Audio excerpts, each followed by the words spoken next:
감사합니다. 반갑습니다.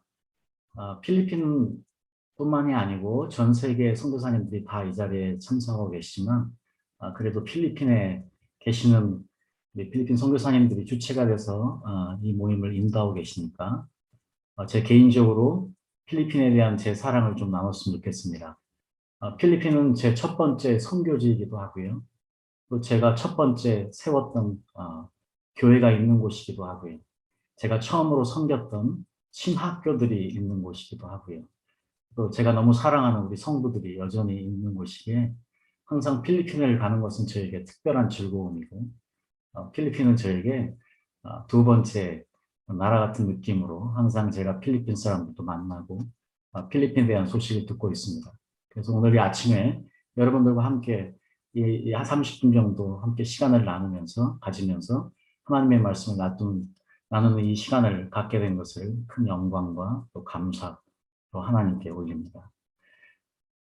오늘 제가 여러분들과 함께 시내산의 신화의 광야로 먼저 여러분과 함께 여행을 떠나야 될 것 같습니다. 오늘 지금 여기에서 하나님께서 이스라엘 백성들을 출애굽시키신 후에 3달 후에 시내산에 도착을 하고 하나님께서 모세를 부르십니다. 그리고 모세에게 이스라엘 백성들에게 전달할 메시지를 주시죠. 저희가 지금 4절에 보면 그 메시지들이 나오는데 그 첫 번째 메시지가 이렇습니다. 내가 너에게 어떻게 이집트에서 행한 일을 봤지 않느냐. 내가 너를 어떻게 독수리의 날개로 보호해서 이끌어간 것을 우리가 보지 않았느냐. 내가 어떻게 너를 나에게 이끌었는지를 보지 않았느냐 하는 이 말씀을 처음으로 모세에게 주십니다. 아마 이제 모세가 이 말씀을 결국 이스라엘 백성들에게 나누게 되는데요. 제 생각에는 모세와 이스라엘 백성들이 이 말씀을 들었을 때 아마 약간은 혼돈스러웠을 거라고 생각을 합니다. 왜 그렇게 생각을 하냐면 우리가 잘 아시다시피 하나님께서는 일찍이 아브라함과 야곱에게 이미 말씀하셨습니다. 아브라함을 부르시면서 특별히 창세기 15장에 보면 내가 이 땅을 애굽 강에서부터 그 큰 강 유브라데까지 내 자손에게 주노니 이미 약속의 땅을 주실 것을 말씀하셨고요.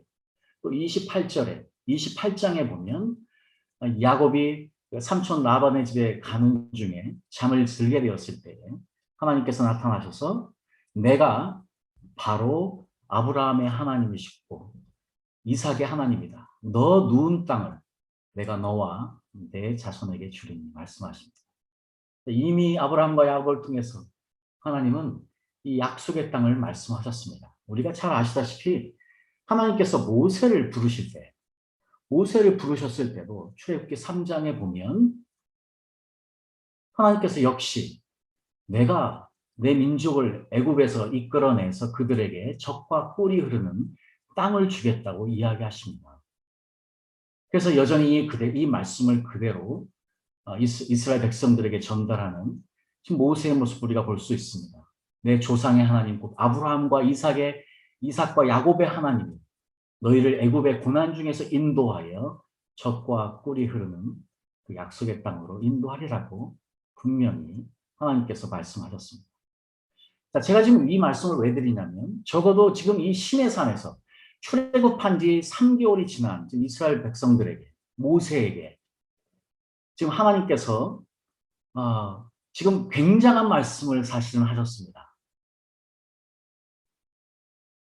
지금 모세를 비롯해서 모든 이스라엘 백성들이 지금 모두가 다 약속의 땅을 자신의 종착지로 생각을 하고 약속의 땅을 바라보고 그날만을 기다리고 있는 지금 그들에게 하나님께서 놀라운 선포를 하신 것이 바로 4절의 말씀입니다. 내가 너를 나에게로 인도했다. I brought you to myself. 내가 너를 나에게로 데려왔다. 하는 놀라운 선포를 하시고 있습니다. 그러니까 하나님은 다른 계획을 가지고 계셨던 것이에요. 지금 모세와 이스라엘 백성들 모두가 다 그 약속의 땅, 그것이 자신들의 목적지이고 그것이 자신들의 모든 목적이었음에도 불구하고 하나님은 지금 3개월이 지난 후에 지금 시내산에서 이 놀라운 말씀으로 이스라엘 백성들에게 다시 한번 하나님의 마음을 환기시켜주고 있습니다. 내가 너를 나에게로 데리고 왔다. 자, 그렇다면요. 하나님에게 있어서 이 약속의 땅은 결국은 이스라엘 백성들을 계속해서 훈련시키고 이스라엘 백성들을 계속해서 축복하기 원하는 하나님의 매개체였음을 알 수 있습니다. 그래서 여전히 우리가 구약을 보면 하나님께서는 이스라엘 백성들이 순종할 때 그 땅을 축복하시고 또 그들이 불순종할 때에 땅을 통해서 이스라엘 백성들이 고난을 받게 하시는 모습들을 우리가 계속해서 확인해 볼 수 있습니다. 자, 다시 한번 이 출애굽기 19장 4절의 말씀은 분명하게 하나님이 왜 이스라엘 백성들을 출애굽시키셨는지, 하나님이 왜 이스라엘 백성들을 선택하셨는지 그분의 궁극적인 목적을 나누고 계시는 것입니다. 내가 너를 나에게로 데려왔다.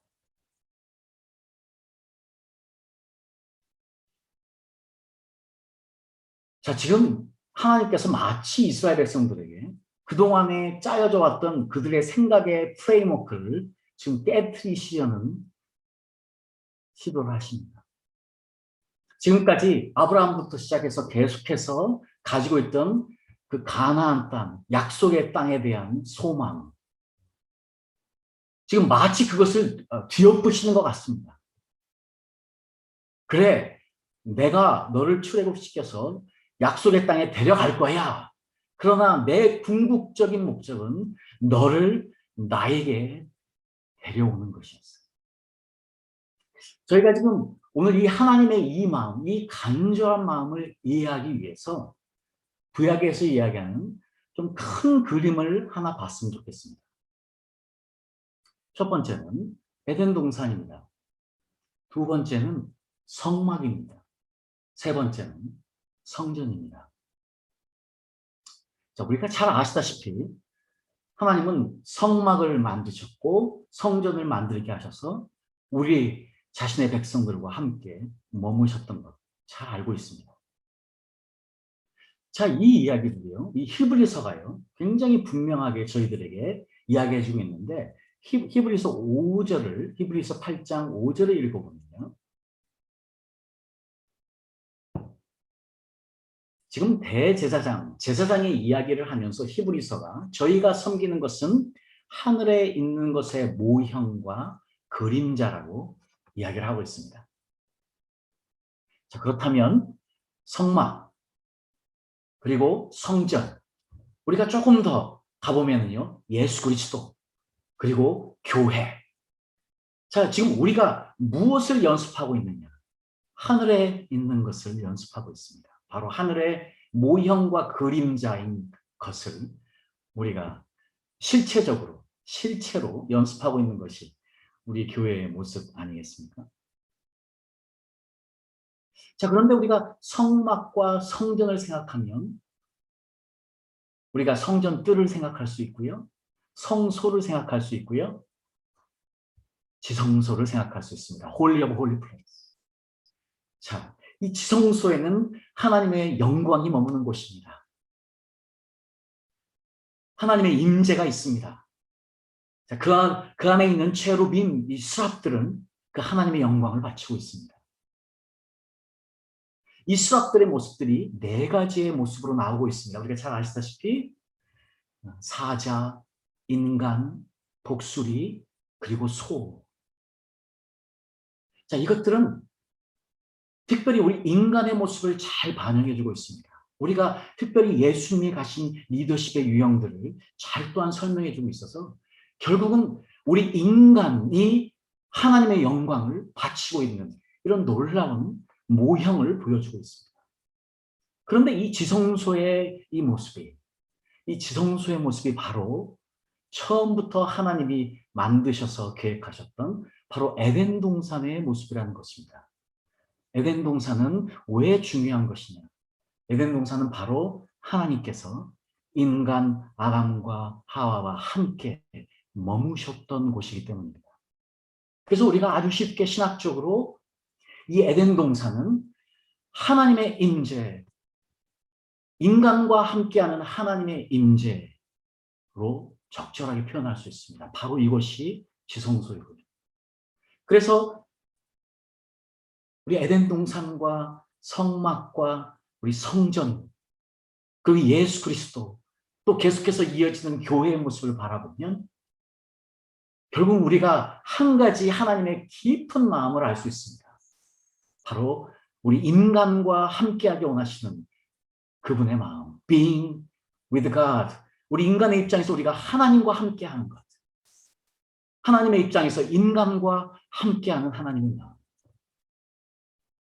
자, 우리가 이 하나님의 큰 그림을 가지고 다시 출애굽기 19장 4절 말씀, 내가 너를 나에게로 인도하였다는 이 말씀을 우리가 이해해 본다면 더 크게 하나님의 마음이 어디에 있는지, 오늘도 내일도 하나님은 우리에게 무엇을 원하시는지를 우리가 분명하게 알 수 있다고 생각합니다.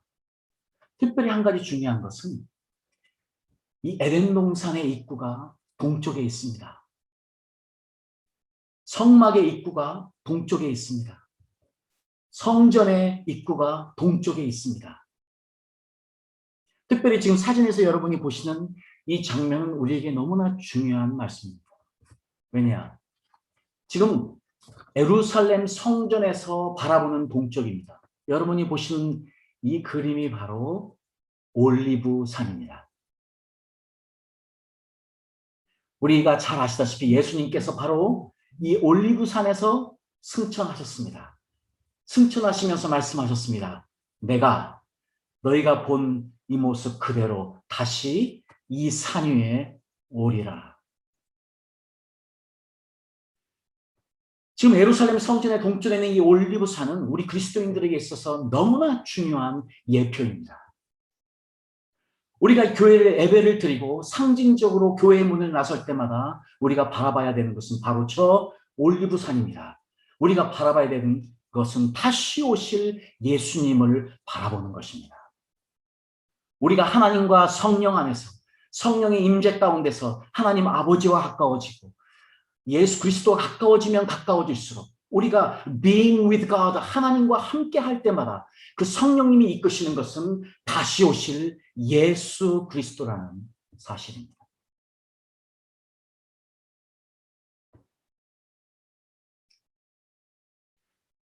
자, 우리가 우리 성경의 이 큰 그림을 보면서 우리가 출애굽기 19장 4절 말씀을 본다면 하나님의 마음을 더 읽을 수 있지 않을까 생각합니다. 또 한 가지 저희가 생각해 볼 수 있는 것은 바로 구약 전체가 가지고 있는 두 가지의 큰 프레임워크 때문입니다. 우리가 흔히 구약을 볼 때 하나님 대 야훼 하나님 대 바알이라고 우리가 표현해 볼 수 있습니다. 이것을 조금 더 문화적으로 우리가 이해를 할 수 있다면 정착 문화와 유목 문화, 농경 문화는 정착 문화를 대표합니다. 유목 문화는 말 그대로 유랑 문화를 이야기하고 있습니다. 자, 우리가 성경 구약을 우리가 조금 더 이해할 수 있다면, 특별히 이 두 문화를 가지고 생각해 볼 수 있다면 우리가 훨씬 더 큰 이해를 가질 수 있을 것 같습니다. 특별히 신명기서 같은 경우는 지금 이스라엘 백성들이 약속의 땅을 바라보면서 들어가기 직전에 하나님께서 모세를 통해서 주신 말씀입니다. 계속해서 신명기서에 주님의 모든 말씀들은 결국은 이 약속의 땅, 이미 가나안 사람들이 정복하고 있던, 다스리고 있던 이 약속의 땅, 그 가나안 사람들은 바알을 섬기고 있었습니다. 그 가나안 사람들은 정착 문화를 형성하고 있었습니다. 그 정착 문화는 곧 농경 문화입니다. 이 약속의 땅에 들어가는 이스라엘 백성들에게 하나님은 첫 번째로 이 모든 문화를 다 제거하도록, 사람을 포함해서 모든 것들을 다 제거하도록 이야기하십니다. 그러나 다 하지 않았죠. 나중에는 결국 이세벨을 통해서 다시 이 문화가 급격하게 이스라엘을 멸망시키고 그리고 하나님으로부터 멀어지게 하는 것을 우리가 보지 않습니까? 하나님은 지금 신명기에서 이 문화권에 들어가는 이스라엘 백성들에게 기억해라. 내가 너를 비록 정착 문화권으로 보낸다. 너는 지금 약속의 땅에 가서 정착해서 살 거야. 그러나 너는 이것을 기억해만 된다. 내가 너를 어떻게 이집트에서 너를 끌어내었고, 내가 너를 어떻게 광야에서 인도하였고, 내가 너와 어떻게 여행하였는지를 기억해라. 그것을 위해서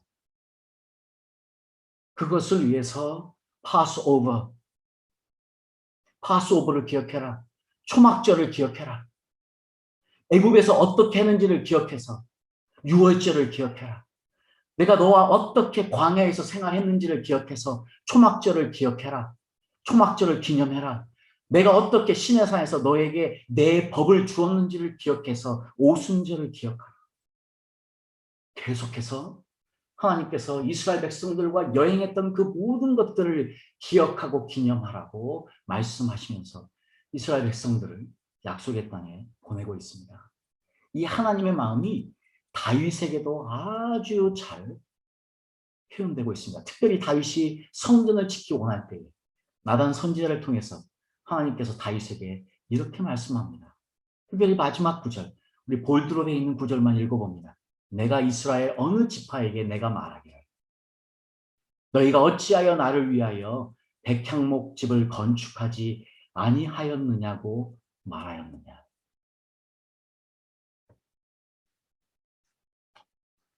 여러분, 저희가 지금 이 말씀을 계속해서 곱씹어 보면 지금 이 말씀의 뉘앙스를 우리가 잘 알 수 있습니다. 지금 이 말씀은 제가 만약에 조금 더 번역을 패러프레이즈를 해본다면, 야, 나는 그동안 너희와 함께 광야에서 여행하고 했던 건 너무 좋았어.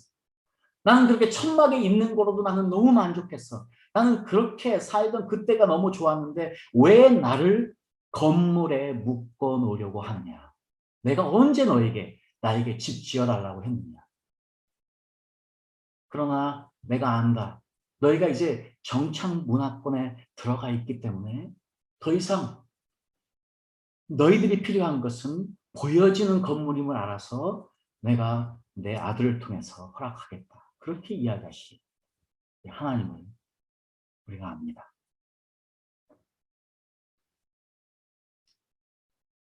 자, 결국 하나님은 계속해서 이 여행 가운데 이스라엘 백성들을 하나님께로 이끄시기 원했던 그 하나님의 간절한 마음을 이 다윗의 말씀을 통해서도 이스라엘 백성들에게 주어진 신명기의 말씀을 통해서도 알 수 있습니다. 지금 하나님께서 원하셨던 것, 하나님께서 지금 이스라엘 백성들에게 기억하기 원하셨던 것들은 결국 이스라엘 백성들과 40년 동안 광야 생활 동안에 함께 여행하시던 그 모든 순간순간들이었음을 우리가 잘 알 수 있습니다. 이 모든 결론적인 이야기가 출애굽기 19장 4절 말씀에 말씀하신 내가 너를 나에게로 인도하였다. 내가 그 여행을 너희와 함께 하고 있다.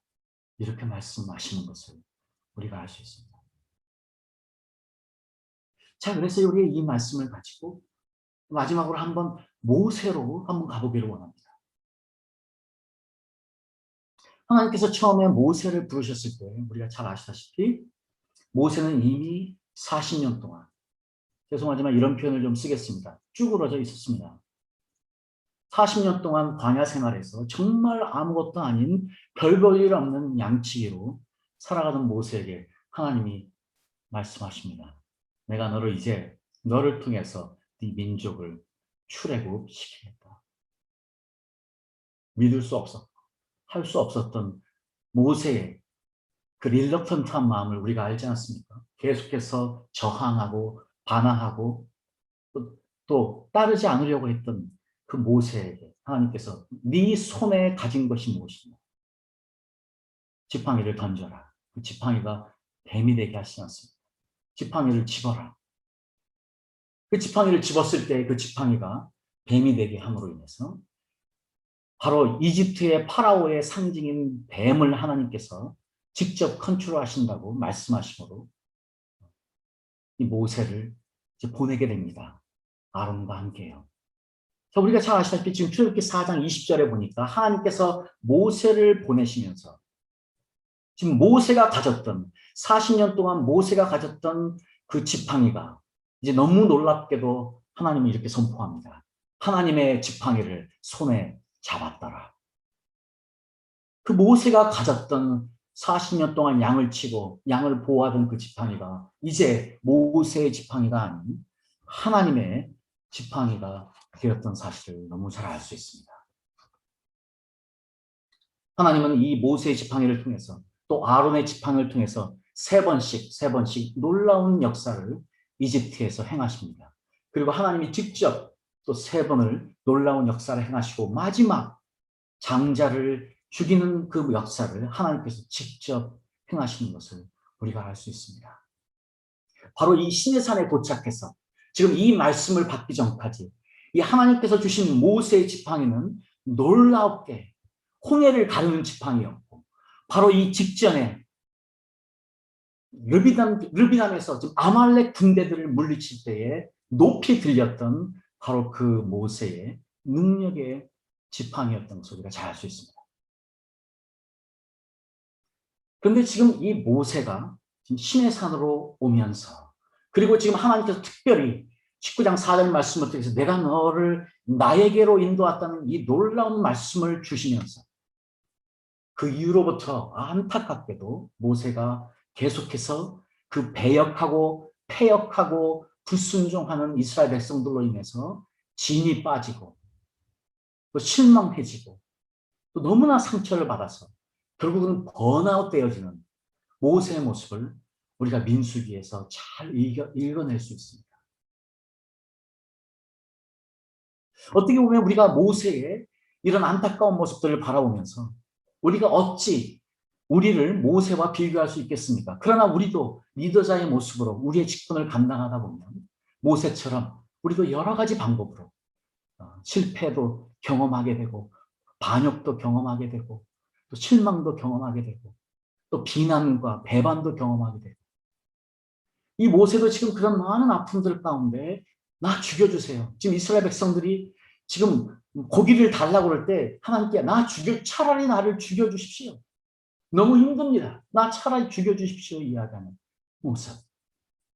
하나님이 안타까워서 지금 70인의 장로를 세워서 모세가 가졌던 성령의 파워를 옮겨서 모세의 버든을 지워주기를 원했지만 역시 그것도 그렇게 잘 되지 않았으면 여전히 힘들어하고 어려워하는 모세의 안타까운 모습들을 계속해서 보게 됩니다. 계속해서 반역하고 패역한 이스라엘의 모습들을 보게 되고요. 어찌 보면 이런 안타까운 모세의 모습 바라보면서 결국은 민수기 20장에 우리가 잘 알다시피 모세가 결국 하나님의 말씀을 거역하고 그 불순종으로 인해서 약속의 땅에 들어가지 못하는 것을 경험하게 되는데 이것은 저희가 조금 말씀을 유심히 봐야 될 필요가 있어서 한국말로 보고 영어로 한번 또 보도록 하겠습니다. 이 말씀에 보면 먼저 여호와께서 모세에게 일러 가라사대 제가 볼드체만 읽겠습니다. 지팡이를 가지고 너희는 반석에게 명하여 물을 내라 하라. 모세가 그 명대로 여호와의 앞에서 지팡이를 취하니라. 그리고 이스라엘 회중 앞에서 우리가 너희를 위하여 이 반석에서 물을 내라 하고 그 손을 들어 그 지팡이로 반석을 2번 치매 물이 많이 솟아나므로 회중과 그들의 짐승이 마십니다. 지금 우리가 한국 성경에 보면 좀 아쉬운 점이 너무 많습니다. 한국의 개혁 성경과 많은 성경들이 이 부분을 정확하게 해석해 놓지 않아서 도대체 여기에서 지팡이가 누구의 지팡이인지 분간이 잘 되지 않습니다. 그러나 한 가지 분명한 사실은요. 우리가 민수기 17장 10절 여기는 제가 읽겠습니다. 이거는 아론의 지팡이는 증거궤 앞으로 도로 가져다가 거기 간직하여 반역한 자에 대한 표징이 되게 하려 그들로 내게 대한 원망을 그치고 죽지 않게 할지니라. 지금 한 가지 분명한 사실은요. 지금 모세가 그렇게 힘들어하고 어려워하면서 이스라엘 백성을 이끌어갈 때에 한 가지 모세에게 너무 힘들었던 점은 하나님께서 아론의 쌍난 지팡이를 앞으로 대대로 이스라엘 자손을 위해서 남겨줄 유산으로 선택하셨다는 것입니다. 그것이 바로 하나님의 증거계 앞에 있었습니다. 그러니까 적어도 지금 하나님께서 지금 이스라엘 아론과 지금 모세를 불렀을 때에 지금 여기가 어디냐? 바로 텐트 오브 미팅입니다. 저희가 이걸 영어 성경으로 보면요, 굉장히 분명하게 이 뜻을 알 수 있습니다. 여기서 보시면 the entrance to the tent of meeting 나와 있습니다. 지금 거기로 불렀습니다. 자, 그리고 하나님이 말씀하십니다. Take the staff. 죄송하지만 영어에서 the staff는 분명하게 그 지팡이 이야기합니다.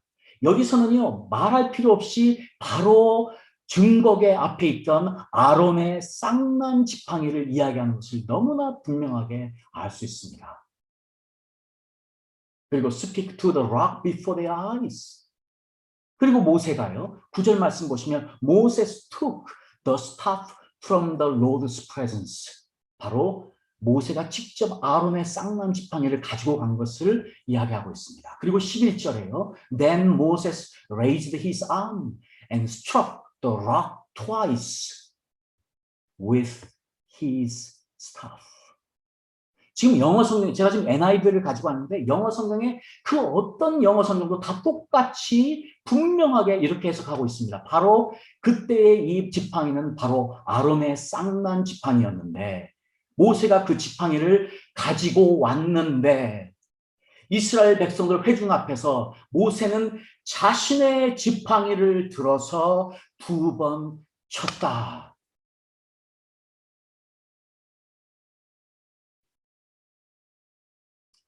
너무나 안타깝습니다.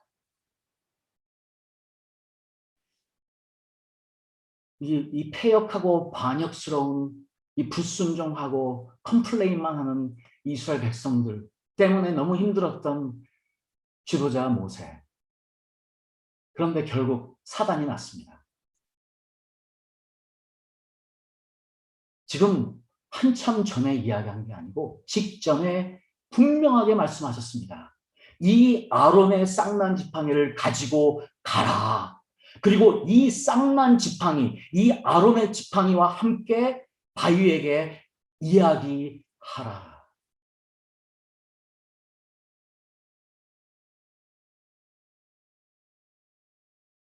저는 이렇게 생각해 봅니다. 아마 모세가 정말 속상했겠다. 제가 모세라면 나도 너무 힘들었을 것 같다. 비록 아론이 자신의 형이지만 하나님께서 결국 내 지팡이가 아닌, 하나님이 직접 하나님의 지팡이라고 말씀하신 내 지팡이가 아닌 내 형의 지팡이를 선택하신 것.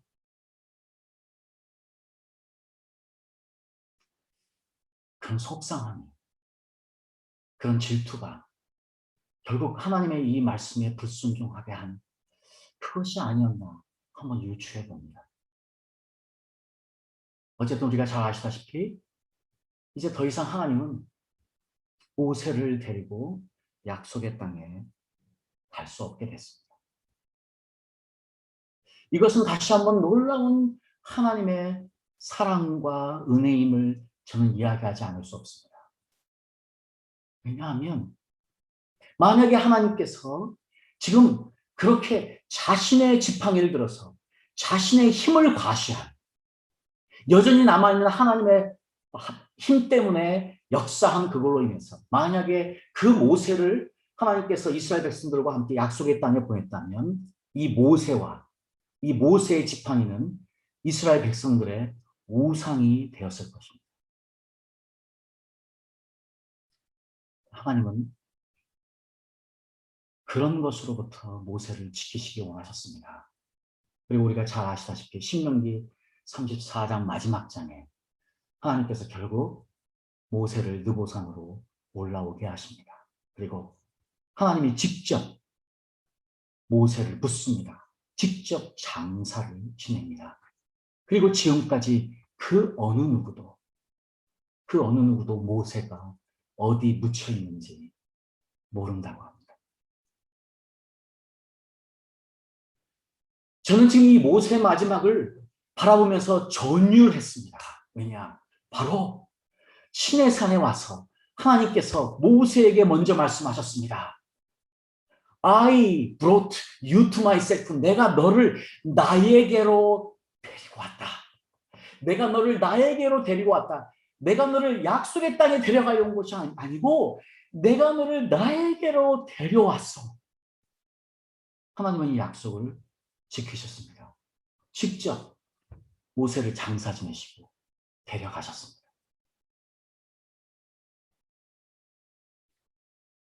우리는 이 모세의 모습을 통해서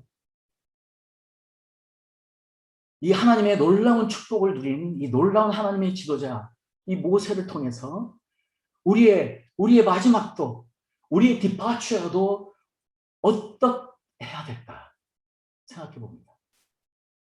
흔히 서양에서는 레거시를 남긴다, 흔적을 남긴다 하는 것에 대한 굉장히 중요성을 가지고 이야기를 합니다. 그러나 오늘 하나님께서 지금 모세의 흔적을 없애시고 모세를 데려가신 이유, 이것은 하나님의 엄청난 사랑이었음을 저는 말하지 않을 수 없습니다. 다시 한번 이 모세에게 놀라운 은혜를 베푸신 하나님의 은혜, 이것을 생각할 때마다 저는 제 마지막도 하나님 내가 무엇입니까? 하나님 내 것은 지워주십시오. I want to be disappeared from this world.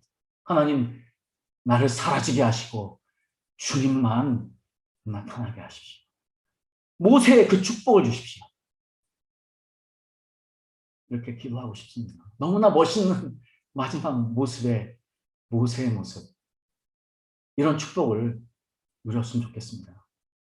무엇보다 지금 하나님께서 이스라엘 백성들과 모세를 시내산에 인도하고 나서 내가 너를 나에게 인도했다 하는 이 말씀 그대로 그 말씀을 성취하신 모세에게 성취시키신 하나님.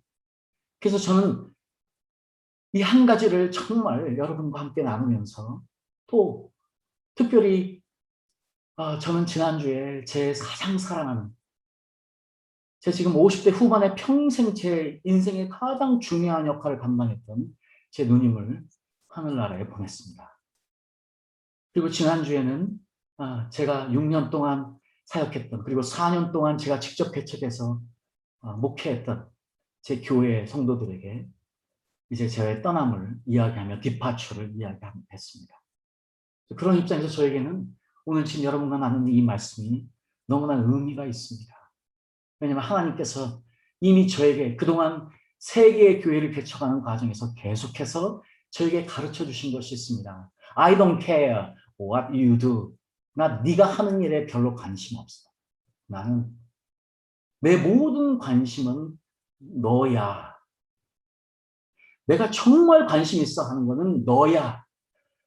I do care who you are. That's why I do care what you do. 내가 너의 하는 일에 관심이 있는 것은 바로 네가 나에게 가까이 오기를 원하기 때문이야. 네가 하는 일을 통해서 네가 나를 더 알기 원하기 때문이야.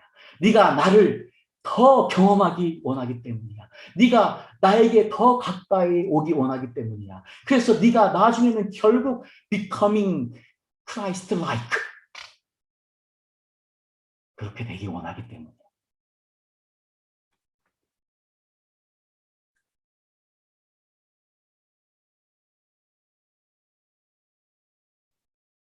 제가 알기로 우리 필 한선엽도 이제 몇 년 있으면 50년, 희년을 맞이한다고 알고 있습니다. 저도 이미 50대를 넘어서 후반을 바라보면서 살면서 지금까지의 사역을 다시 돌아보면서 특별히 제가 지금까지 영국에서 사역했던 제 사역을 다시 내려놓으면서 다시 한번 출애굽기 19장 4절 말씀으로 하나님의 궁극적인 목적을 확인합니다. I brought you to myself. 내가 너를 나에게로 인도하였다. 아멘.